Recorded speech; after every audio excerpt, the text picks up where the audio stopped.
Este es un programa de Vive TV Chile. Estamos en tu ciudad. Miramos tu realidad. Panorama 15. La voz de las regiones.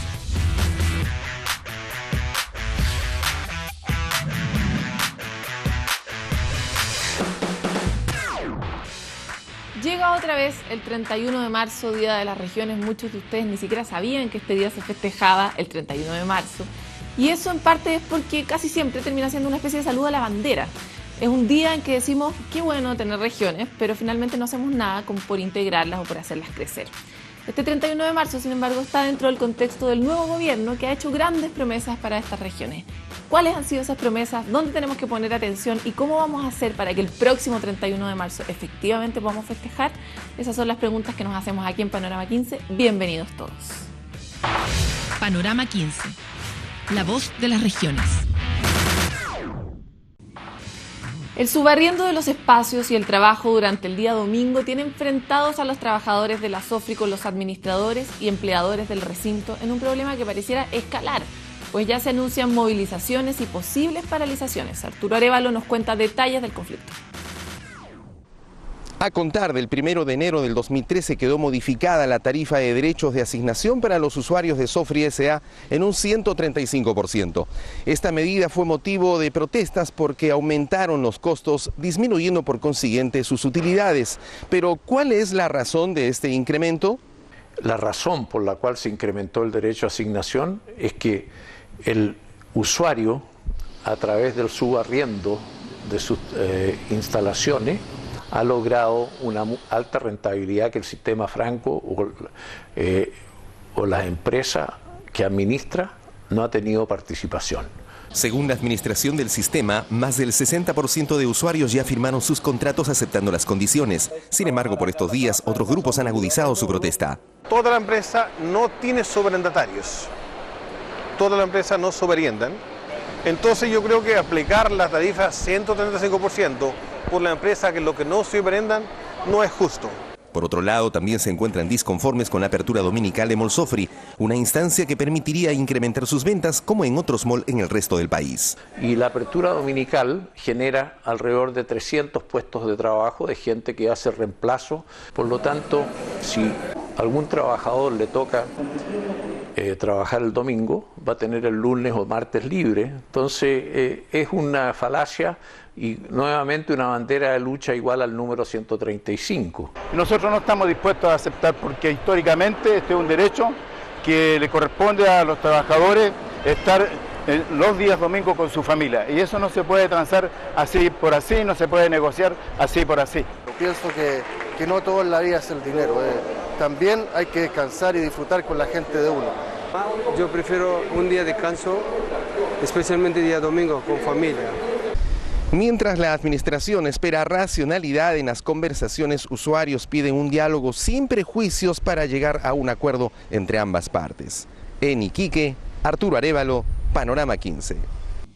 Luego del envenenamiento de perros callejeros en La Serena, la comunidad local se ha movilizado exigiendo a las autoridades que se tomen cartas en el asunto para evitar la presencia de futuros nuevos hechos similares en la zona. Melissa Rodríguez estuvo con las respuestas de las autoridades y este es su informe. Tras el misterioso envenenamiento masivo de perros en el centro de La Serena, donde al menos 9 perros fallecieron y otros 20 sobrevivieron, la Fiscalía Local instruyó a la PDI para investigar los hechos ocurridos durante la semana que recién pasó. Es por ello que hasta la ciudad llegó el equipo especializado de la Brigada de Medio Ambiente de la PDI. Se trata de 3 profesionales con experiencia en la investigación de este tipo de hechos, liderados por la médico veterinario y subcomisario Carolina Aguilera, y han desarrollado importantes avances en la investigación.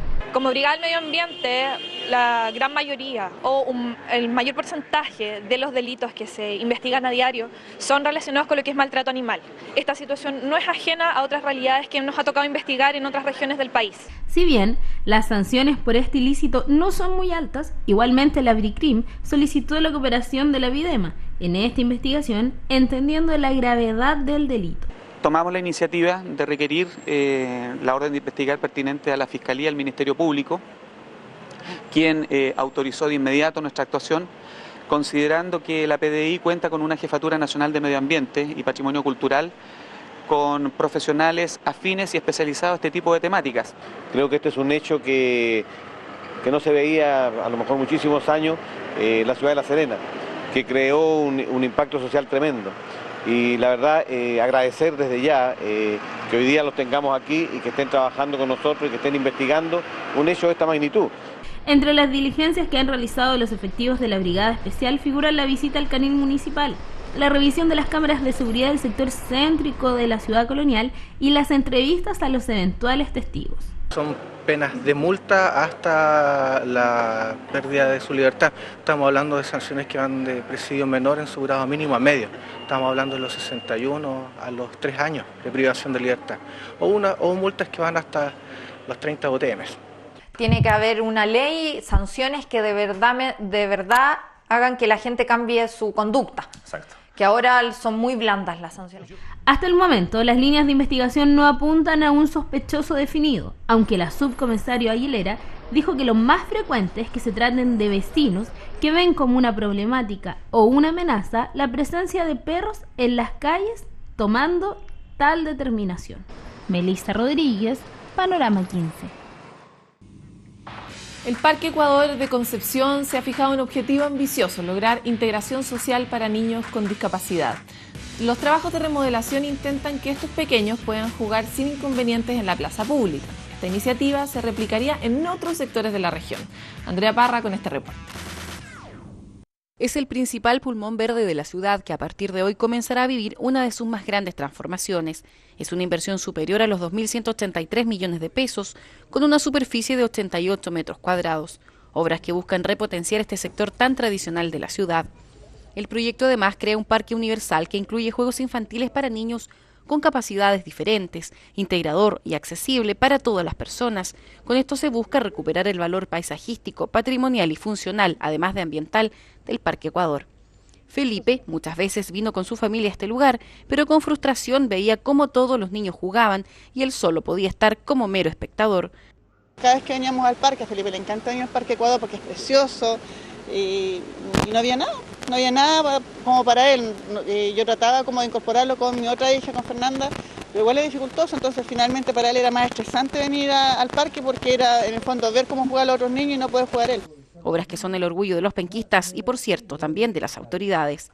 Que tengamos un parque inclusivo dentro de una gran obra que se está realizando, que recupera el Parque Ecuador en su totalidad como pulmón verde de la ciudad, que recobra y pone en valor las estatuas y la historia de Concepción. La capacidad de recrearse y de aprendizaje es vital no solo para los menores con capacidades diferentes, sino para todos. Significa sentirse un niño más dentro de la región, con todos sus derechos, el poder tener la posibilidad de acceder a todos los juegos que pueden acceder los otros, el poder compartir. Globos que se elevan al cielo y con ello la esperanza de miles de niños que, como Felipe, esperan poder disfrutar de algo tan simple y así poder jugar en los espacios públicos, ahora totalmente inclusivos. Andrea Parra, Panorama 15. Hace un tiempo le contábamos el caso de Punta Arenas, pero ahora le contamos que el reemplazo de uso de las bolsas plásticas en Pucón también ha sido todo un éxito a meses de su implementación. En Temuco lo toman como todo un ejemplo de sustentabilidad medioambiental, por supuesto, pero ¿podría hoy aplicarse en la capital regional una medida de este tipo? Silvia Payán se hizo esa pregunta y se entrevistó con expertos y este es su informe. A 3 meses de su puesta en marcha, la iniciativa del municipio de Pucón de poner fin a las bolsas plásticas ha sido calificada como todo un éxito, transformando las tradicionales bolsas de género en un nuevo souvenir, posicionándola como la primera en Chile en adoptar esta tendencia. Bueno, nosotros como partimos en diciembre erradicando ya solamente 3 bolsas por compra, la campaña sí, la iniciativa ha resultado. La gente de Pucón está comprometida con la iniciativa. Falta de repente reforzar un poquito más el tema del turista, ya que en enero y febrero se triplica la población. Cuando en Pucón se habla de terminar al 2015 con todas las bolsas de basura, el debate recién se inicia en Temuco. ¿Qué pasa con las agrupaciones, con las autoridades? A ver, en el caso particular de las bolsas plásticas no hay una política nacional en torno a este tema. Sin embargo, existen políticas de inclusión de recicladores, por ejemplo, que eso es una política muy interesante que se está tratando de fomentar a nivel nacional. Nosotros queremos profundizar en esa línea porque creemos que hay gente que se dedica y vive de esto. Yo creo que ahí tenemos un nicho importante donde trabajar con las personas. Eso sí, tenemos que entender que no es un trabajo que vamos a hacer de un día para otro. Aquí tenemos quizás 2 o 3 años para no discutir, sino para implementar una idea. Primero tenemos que decidir a ver si el municipio se suma. Bueno, con o sin municipio tenemos que ver cómo lo vamos a realizar. O sea, lo que hoy día está proponiendo Agua de Temo es que la gente aprenda a saber por lo menos cuál es el ciclo de la bolsa, cómo termina su propia bolsa, porque al igual que lo que ha dicho el comercio de las bolsas biodegradables, no son así, hay varios estudios que ya lo refutan. Si consideramos que una bolsa tarda 400 años en degradarse y que solo en Chile se producen 3.000 millones al año, esta es una iniciativa que, lejos de ser una moda, promueve la generación de ciudades verdes, lo que se traduce en un respiro para una tan contaminada como la nuestra. Para Panorama 15 fue el informe de Fernando Recondo y Silvia Paillán. Como siempre, revisamos las informaciones de nuestro medio asociado, los diarios ciudadanos de la red Mi Voz. Comenzamos con una gran noticia que mantendrá a nuestras regiones más conectadas. La madrugada de este sábado comenzó a regir la eliminación de larga distancia nacional en Arica. Esto significa que ya se puede llamar desde esa región a todo el país como una llamada local. Esta reforma se llevará a cabo de manera paulatina en todo Chile y estará totalmente aplicada para el mes de agosto. Si estás en Arica y quieres saber cómo marcar tu teléfono desde ahora, visita elmorrocotudo.cl. Mientras tanto, en Curicó arden las redes sociales criticando un eventual viaje a Europa de los concejales locales junto al administrador municipal financiado con fondos municipales. El motivo de este viaje es la participación de dichas autoridades en un seminario sobre gestión de desarrollo local sostenible que se llevará a cabo en París, Roma y Barcelona. Estupendos destinos. Para muchos ciudadanos hay otras prioridades en las que concentrar los esfuerzos y recursos, como por ejemplo la crisis hospitalaria que vive la comuna. Infórmate más en elamaule.cl. Atentos en Temuco y Padre Las Casas porque debido a la entrada en vigencia del plan de descontaminación ambiental, solo hasta el 31 de marzo se podrán realizar quemas agrícolas en estas comunas. Es por esto que el Departamento de Manejo del Fuego hace un llamado a aquellos agricultores de la zona a acercarse a CONAF para inscribir sus quemas dentro del plazo establecido. Quienes realicen quema de desechos agrícolas fuera del calendario o no registrada se exponen a sanciones que van desde multas en dinero hasta penas de cárcel, ya que hoy día se considera delito. Conozca más en laopinión.cl. Y una gracia y sé precioso por ese tipo de cosas, así que organice sus quemas y aténgase para mantener un mejor aire para todos. Vamos a una pausa en Panorama 15 y ya volvemos. Panorama 15, la voz de las regiones. Panorama 15, la voz de las regiones.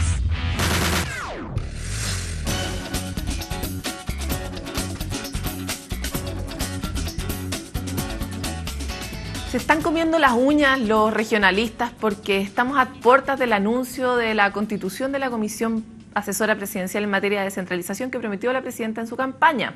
Todos queremos saber qué va a pasar y qué va a surgir de esa comisión, pero sobre todo, más que de lo que van a discutir, lo que van a concretar de las propuestas que de ahí surjan. Adicionalmente, este lunes 31 es el Día de las Regiones y a muchos les molesta que sea el Día de las Regiones porque en realidad dicen todos los días debieran ser los días de la región y no una vez al año para que se acuerden de nosotros, ¿no? Bueno, para hablar de esto y otros temas estamos hoy día con la socióloga Ignacia Fernández del Programa de Cohesión Territorial de RIMISP, Centro Latinoamericano para el Desarrollo Rural. Ignacia, muchas gracias por estar con nosotros. Hola Paloma, muchas gracias por la invitación. Hemos estado aquí con diputados, con senadores, con dirigentes ciudadanos, porque siempre cuando empieza un gobierno está la expectativa, la verdad es que generalmente está la desconfianza de que no se vayan a cumplir las promesas que se han planteado en la pantalla, en la campaña. Pero ¿cuál es la mirada que tienen ustedes siendo un centro de estudio y que generan permanentemente contenido en torno a este tema sobre las expectativas y la posibilidad concreta de que ocurran las cosas que se han planteado como promesas de la presidencia? A ver, nosotros estamos, también muy expectantes y hasta ahora creemos que vamos bien expectados, digamos. Creemos que hay señales positivas en favor de los compromisos que están en el programa, que dicho sea de paso es un programa bien exigente en materias de descentralización.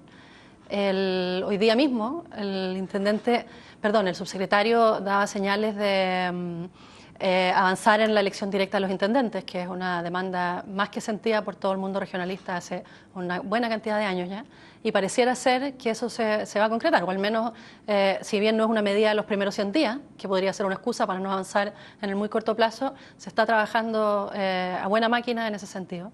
Está todo el equipo de la subsecretaría, por lo menos esa es la señal que están dando, comprometido con las medidas prioritarias, las zonas extremas. Se ve buena voluntad de hacer las cosas en el sentido que invita al programa de gobierno, que, como te decía, a mi juicio es una invitación bien ambiciosa. Si ustedes tuvieran que poner una prioridad, un must, de donde se debiera partir este trabajo, ¿cuál sería ese énfasis? ¿Qué harían primero? Bueno, sí. Más allá de la elección directa del intendente, que en realidad es como el gran consenso que hay. Yo creo que la comisión a la que tú hacías referencia es bien clave. Siempre los que tenemos preocupación por los temas de descentralización decimos aquí hace falta un consenso país sobre el Chile descentralizado que queremos. Parece un lugar común, un cliché decir esto de cuál es el Chile descentralizado que queremos, pero hubo un documento con ese nombre incluso en la subsecretaría allá por el gobierno del Lago. Después han habido intentos posteriores desde la subsecretaría, desde centros de estudio, y sin embargo no tenemos construido ese consenso. Y nosotros siempre decimos que el consenso ese es muy fundamental porque si no, todo lo que haces son medidas que en el fondo es muy difícil ponderar respecto de un lugar de llegada. En el fondo, claro, vas a avanzar gradual, progresivamente, no vas a poder resolver todo en 4 años, ¿cierto? Pero si sabes en función de qué estás construyendo, cuál es el país descentralizado o regionalizado que quieres construir, en el fondo el horizonte es mucho más evidente. Hoy día tenemos discusiones todavía de si el escenario es más bien de desarrollo regional o desarrollo local, cuánto pesan los municipios, cuáles son las atribuciones de los gobiernos regionales. Incluso entre quienes somos unos convencidos de la importancia de este tema, no hay pleno acuerdo sobre esos temas que son bien básicos finalmente. Ahora, la necesidad de generar un acuerdo no hay movilizar la causa, porque también tenemos la experiencia del gobierno previo de Michelle Bachelet, que estuvo muy lleno de comisiones y no necesariamente muchas de ellas terminaron en algo muy concreto, ¿verdad? Entonces, como el reinado de la comisión es algo que a muchos les da miedo. Ese acuerdo va a ser difícil de construir, somos todas personas muy distintas, pero hay unos ciertos puntos básicos que debieran ser como algo que se aplique desde ya. ¿Cuáles serían los puntos que ustedes impulsarían? Eso es cierto, es importante, y en ese sentido a mí me parece que en el programa de gobierno la comisión está bien puesta, porque en términos del objetivo que se define, que dice contribuir a generar un cronograma, un itinerario para avanzar en el proceso de traspaso de competencias. O sea, este mandato más de estratégico, de largo plazo, es una demanda que se hace como desde el mundo descentralizador, pero la comisión tiene un mandato bien operacional, digamos, que es en el fondo poder poner por delante una agenda de transferencia de atribuciones y de poder de decisión a los gobiernos regionales. Yo diría que ese es un tema clave, el traspaso de competencia, el que ya mencionábamos de la elección directa del intendente. Y el tercer tema que a nosotros como RIMIS nos parece sin duda fundamental es del conjunto de acciones que van destinadas a poder disminuir las inequidades territoriales, la desigualdad territorial que existe en el país. Y ahí hay un instrumento que está en el programa y que también se le está dando prioridad desde la subsecretaría, que es la creación del Fondo de Convergencia, que es un fondo destinado directamente a disminuir o a cerrar brechas territoriales en temas que son derechos fundamentales de los ciudadanos. Ahí ha habido hartos movimientos en el norte, sobre todo la Asociación de Municipalidades del Norte ya hizo un gesto, por lo menos el año pasado, estuvieron aquí en Panorama 15 hablando de la necesidad de dejar en el norte la plata que en el norte se produce. Y ellos planteaban entre toda esta discusión que ellos necesitaban tener un fondo de solidaridad con otras municipalidades que fueran más pobres, pero al final no se resuelve mucho porque hay mucha sensación, incluso en los territorios que generan riqueza, de injusticia, de cómo se genera ese nivel de riqueza y finalmente la calidad de vida, la infraestructura, etcétera, no se están viendo percibidas los beneficios por parte de los ciudadanos. ¿Cómo ustedes pretenden o cuál es la propuesta para la distribución de este fondo y para que no surjan estas voces, digamos, de las regiones que son ricas, se supone? Sí, mira, ahí, nosotros como RIMIS estuvimos durante todo el año pasado trabajando en un proyecto de nueva agenda regional, y ahí, uno de los temas específicos que veíamos es todo el tema de descentralización fiscal. Y, en el fondo, ciertos de esta situación, digamos, de que hay comunas o regiones que producen mucho y que si entregan todo a los más pobres, en el fondo se pierde toda la riqueza que ahí se genera. lo que propone ese documento, que es un documento que, dicho sea de paso, fue realizado por, en ese entonces, investigadores que hoy día son autoridades de gobierno, digamos, en el Ministerio de Hacienda, así que les vamos a cobrar la palabra. Sí, por supuesto, durante 4 años, así es. Por un lado, fondo de convergencia para cerrar brechas con los territorios más rezagados o que tienen más dificultades, pero por el otro, posibilidades de generar impuestos específicos a las externalidades negativas, digamos, de manera tal de que las regiones que producen más riqueza, pero que además sus habitantes se quedan con los mayores costos de esa producción de riqueza, en términos de impactos ambientales u otros, puedan tener recursos extras y adicionales específicos a esas regiones, digamos, que son vinculados a la riqueza que ahí se está produciendo. En un país como Chile, este tipo de cosas de vamos a crear impuestos específicos a las externalidades negativas o a la producción o que la plata quede en regiones, empieza a dar ciertas alergias, ¿no? en algunos sectores. Y eso está todo el rato debajo la sensación de que tal vez vamos a espantar todo este crecimiento y todo lo que hemos logrado como país en el desarrollo. ¿Cuál es su perspectiva desde RIMIS sobre todo este pánico que está muy por debajo, no? Sí, no es fácil. Efectivamente hay mucha sensación y mucha discusión además no solo entre tomadores de decisiones políticas, sino que entre académicos, entre intelectuales, si la descentralización finalmente contribuye al desarrollo o más bien un obstáculo, no un obstáculo directamente, pero si todo este esfuerzo que hemos hecho de construir equilibrio no se puede perder un poco por efectos de dar más poder a las decisiones, a las regiones o más recursos a las regiones. Hay bastante evidencia de que eso no es así, y que en general los países más descentralizados son países también muy desarrollados, digamos. O sea, nosotros, bueno, hoy día estamos trabajando y queremos llegar al número exacto de poder decir, en el fondo, hasta en qué nivel de desarrollo de PIB per cápita el exceso de centralización pasa a ser un problema.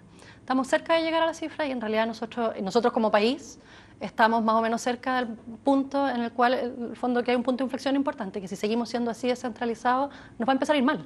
Cuando vamos a perder potencial de desarrollo. Porque hay un montón de energías, de capacidades que se pierden y que están en las regiones y que un país tan centralista como el nuestro no es capaz de aprovechar ni de potenciar. Hablemos un segundo de la inequidad. La inequidad ha sido un tema súper tratado por ustedes en sus distintos trabajos. Y en términos súper concretos, la declaración es nacer en un lugar, en Chile o en otro, no da para nada lo mismo. ¿Puedes profundizar un poco? Así es. Nosotros vemos que, bueno, parte del trabajo que hace este proyecto de la nueva agenda regional, no solo en temas estrictamente de desarrollo regional o descentralización. Si tú miras cómo le va al país o los indicadores del país en temas de educación, de salud, de vivienda, de empleo, por el ámbito del desarrollo por el que pases, ves que hay regiones, comunas que están permanentemente rezagadas, permanentemente en peor situación, y otras a las que les va bien en más o menos todo, digamos. Hay regiones muy evidentemente en esa situación, como el caso que siempre se menciona, la Araucanía, pero hay regiones a las que en general les va bien, donde hay comunas a las que les va mal. Tienen peores resultados en educación, en rendimiento, en educación medidos por el CIM, según la prueba de selección universitaria, tienen menos empleo femenino, tienen más mortalidad infantil, tienen más desnutrición, y hay una especie de patrón común, digamos, son más o menos las mismas comunas, en general de localidades más aisladas, más rurales, con menos población, más alejadas de los centros urbanos, que tienen un patrón bien similar de comportamiento claramente menos desfavorecido. Entonces, a partir de ahí es la frase esta que tú señalabas. En el fondo, en Chile no da lo mismo dónde vivir o dónde decidir, o dónde nacer o dónde vivir, para efectos de las posibilidades que vas a tener de desarrollarte. Porque si tienes peores resultados educacionales en promedio, si tienes menos cobertura de salud, etcétera, vas a tener menos posibilidades, aun cuando emigres, porque te vas a ir en peores condiciones de las que si te hubieras criado o educado en otro lugar del país. Tocaste un tema bien clave que es el asunto de género. Este gobierno ha estado muy marcado, o ha tratado, incluso en la gestión anterior, de poner una impronta respecto de tratar de promover la equidad de género, que es algo que a nivel regional es también muy escandaloso. Y si uno ve, por ejemplo, las cifras de la cantidad de mujeres core que fueron elegidas en la última elección, es ya terrible, digamos. ¿Qué es lo que puede hacer cada región para promover en ese sentido una fuerza laboral tan importante como son las mujeres, que son creadoras de trabajo a través de las pymes, etcétera, en materia de promoción del liderazgo femenino, ¿no? O sea, ¿cuál es su perspectiva de ese punto? En general, yo diría que los problemas de falta de incorporación de la mujer al trabajo, de mala calidad del empleo de las mujeres, está muy vinculado a la informalidad, digamos. Entonces, en las regiones o en las comunas donde hay mucho más altas tasas de informalidad, que en general son también comunas más bien rurales, digamos, mucho empleo temporal o trabajo por tu cuenta propia. En general esos son trabajos muy femeninos. O sea, todo el trabajo de temporada, de recolección de frutas, de todas las actividades agrícolas, es un trabajo muy asociado a las mujeres. Entonces, no sé, uno ve medidas como, por ejemplo, la medida del anterior gobierno del bono al trabajo a la mujer, que a mí me parece una muy buena medida a celebrar, pero necesita un contrato formal de trabajo. Entonces, hay regiones enteras donde, si uno mira, la recepción de este bono es bajísimo. En la metropolitana hay un porcentaje importante de mujeres que lo reciben, pero vas a regiones como Los Ríos y son muy pocas, porque las mujeres ahí, si es que trabajan, no tienen contrato formal de trabajo. Ustedes tienen dentro de sus distintas medidas propuestas el asunto de las capacitaciones a medida. Hago esta de generar programas que promuevan la capacitación de las personas en las regiones, pero de acuerdo a las condiciones de cada región, ¿no? Porque todas las regiones son diferentes. En esas definiciones, ¿hay también capacitaciones que se promuevan en orientación de, por ejemplo, promover el trabajo femenino? Sin duda, pero yo creo que lo principal ahí es lo que tú señalas de a medida, en el fondo. Puede que haya regiones donde efectivamente uno vea que un problema fundamental es el empleo femenino, y probablemente las regiones con mucho trabajo agrícola, como decíamos, va a ser así. Entonces tenga todo el sentido del mundo promover capacitaciones en esa dirección, y no solo eso, que por ejemplo que el proceso al que hacíamos alusión al principio de traspaso de competencia se vincule también con esas áreas, o sea, que traspases al gobierno regional el poder de decisión sobre actividades, por ejemplo, de fomento productivo agrícola. En cambio hay otras donde no va a tener mucho sentido eso, y más bien vas a necesitar hacerte cargo de áreas de, no sé, apoyo al fomento pesquero o de actividades que tienen que ver con la región. Esto de a medida yo creo que es bien fundamental para efectos de un Chile descentralizado, porque mientras no dejemos de pensar que Chile es entero igual y que incluso el proceso de descentralización es el mismo para las 15 regiones del país, bueno, difícilmente... Sí, una clave, sin duda. Ignacia, se nos acaba el tiempo, pero agradecemos mucho que hayas estado en Panorama 15. Muchas gracias a ti, Paloma. Hasta aquí llegamos con este capítulo. Estamos tratando de profundizar ahora en las medidas que vamos a tener que fiscalizar en el futuro sobre la base de la constitución de esta comisión. Tenemos que ver quiénes son los que conforman esta comisión, identifíquelos usted en su región, porque a ellos es a quienes les vamos a pedir que representen también los intereses que tenemos para construir este Chile más descentralizado. Nos vemos en un próximo capítulo. Este es un programa de Vive TV Chile. Estamos en tu ciudad. Miramos tu realidad. Panorama 15. La voz de las regiones.